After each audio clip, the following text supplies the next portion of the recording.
Yada say yamwakwa bebiem do Badwam TV Badwam dwumade no eso medidi afia amankwa tamaklo mene incoming Bismarck akwasinsia boaten ene fiada no pa awrade ahyehya yenso yenyamu fan yaba begina ha wonso wo hye de nyame asepa de ma okra no nipadua yada say na wotwi wayade se wa fidie no gusu ada Adom TV yada say ene koso amane na ha na weekend so de ne me wo so no so ni so ka kire incoming Mwakwa mejoso yes ma nebia oh are na ka be nebia eneni oni akokodo se na so go se menka se ya akokodras me se me ni bibia ka o de bi ba woni se na nka ade nti na menka bibi me ni bibia ka no anya sa wo kan na nka wo kana na menka nyina se mejoso me da se so makwa nya me nhyira so do be chi we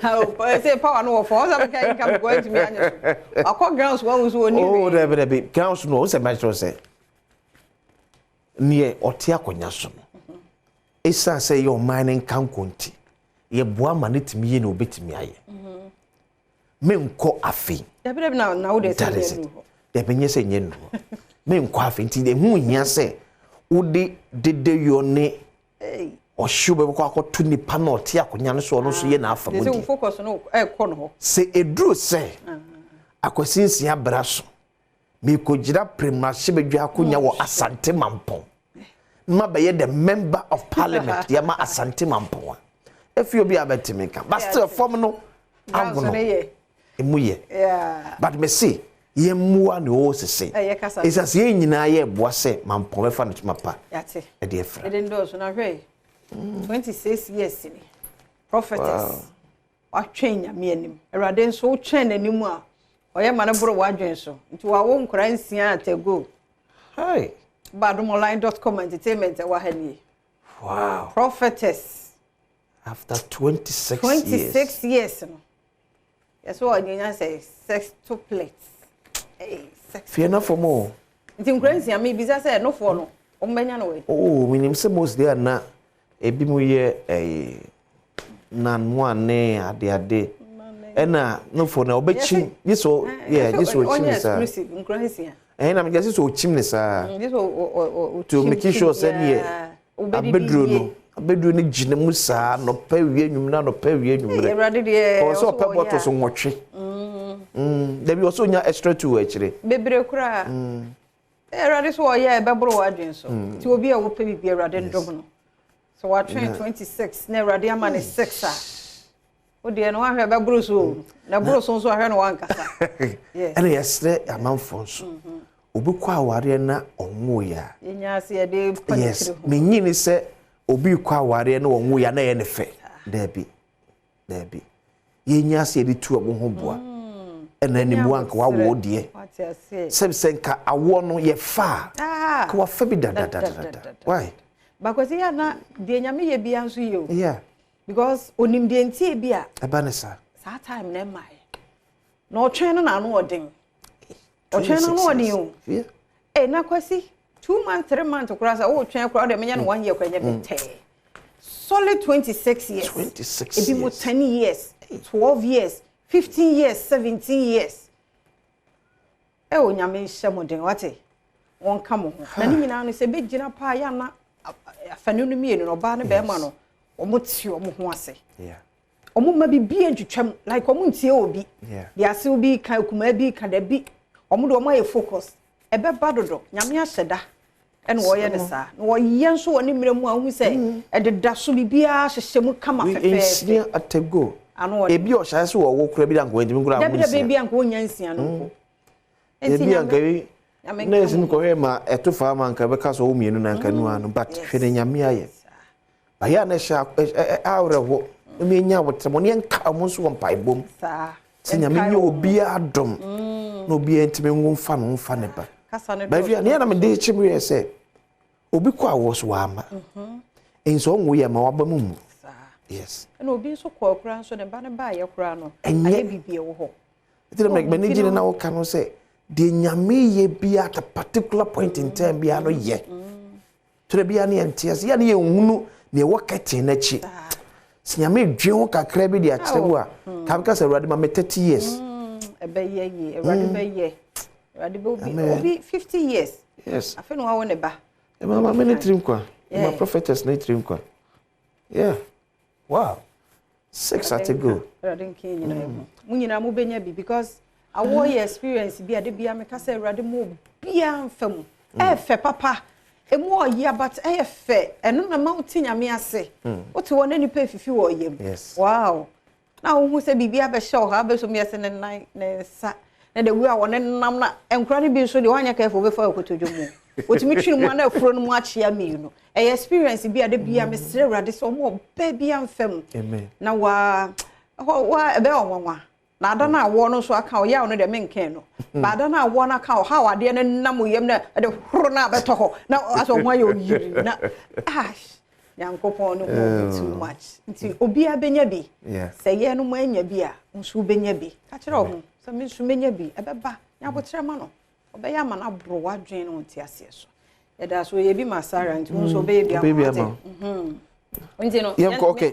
Yamfa we ni to superco ba me fa samia obi yase ayi cheda o yesa nko oyi samia send running mate onye na so da so CPP I'm so free CPP o free wa kwa ye papa tu free CPP ni oni se kunyina I mean say security from boss also one trailer time more but I say menu wa jai but yen kan kire obade ye hu se wo ye jai so silence me yeah okay sad mon to me say so okopre dwomro as independent anaba kono ko as CPP no the winning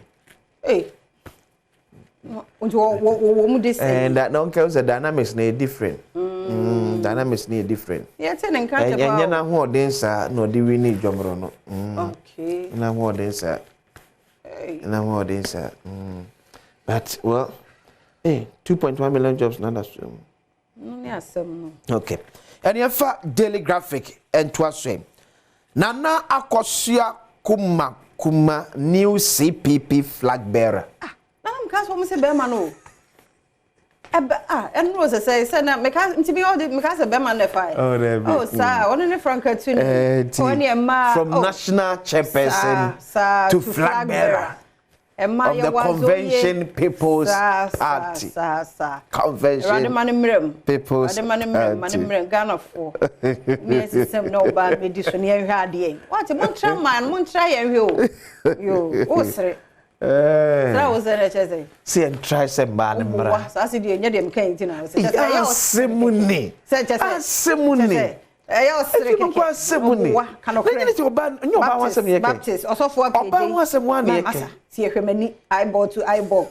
I can say asam ya me kan ye hu ani gie na wo gie da wo so gie ye me de eduro be chiwa ma wa me te wa no be fe that's now ye me ni gie ma wa say ye kan fan say oba e be di o man Ghana anim say mampani bra mo so ye hwe for tempe ba CPP de be de no krom no CPP de fe be de why MP independent say MPP NDC mba ko na mu pia so mo bi why is MPP NDC no the make sense say niye ka say kra CPP kro ni member of parliament obenya say this year Baumia will transform economy MPP for us no say o probi obetimi asesa Ghana ye economy na nia Dr. Alhaj Mahmoud Baumia ene betimi ayen.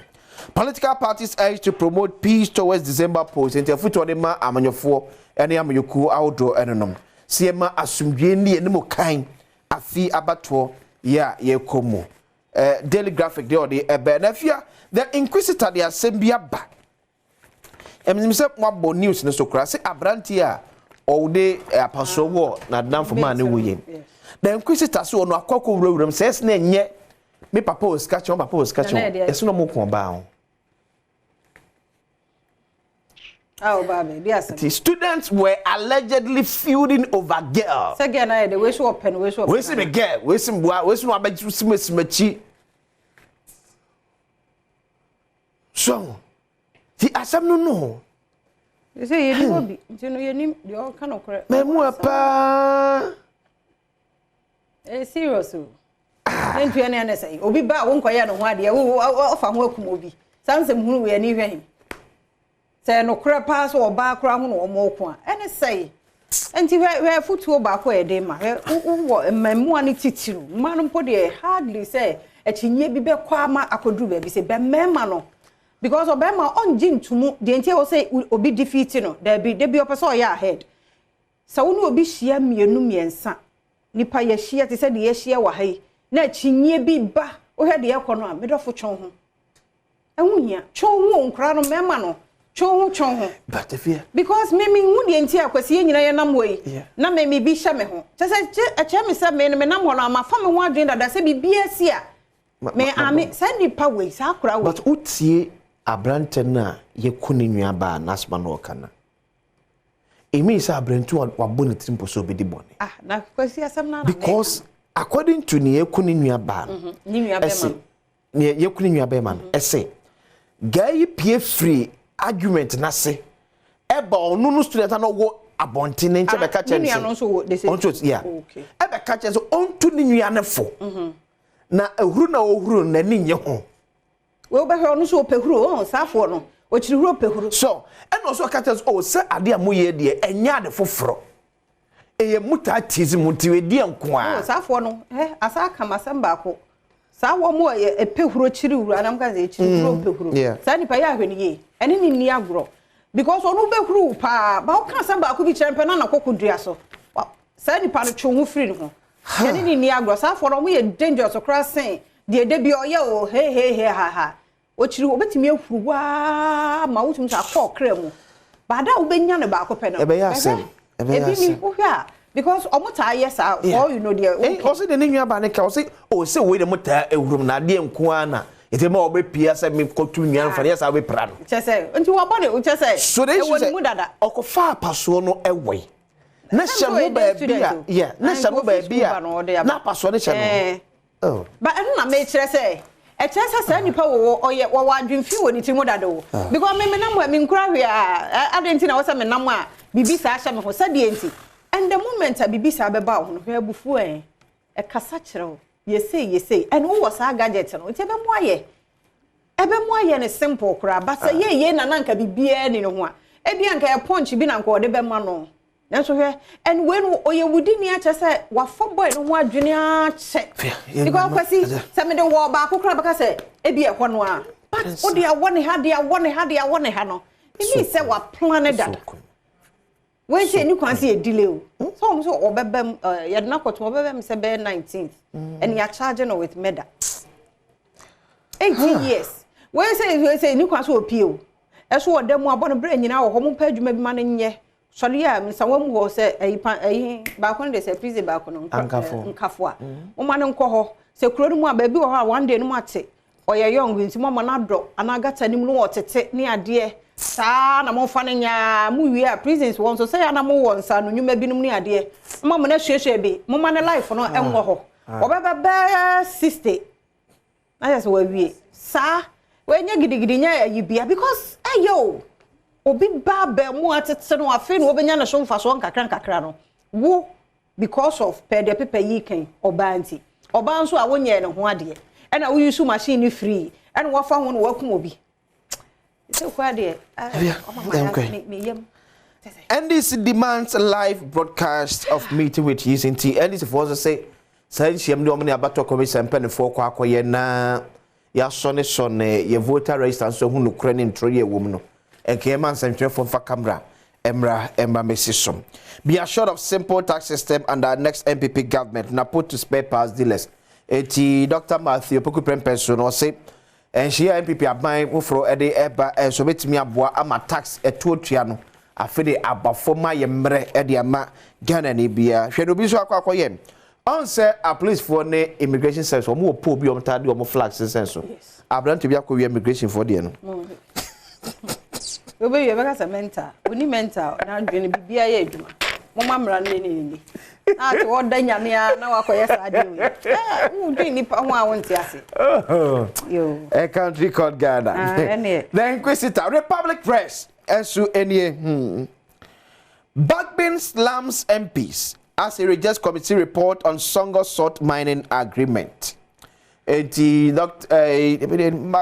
Abansman Badwam eno akekebe de akere ma hwedwa for say committee adwuma mo ye de fa Songo salt mining agreement no ohun say entwe yesinto abem ewo honum Amsterdam student killed in brutal machete attack. Enti school ni ba ko bi so ko twa obi.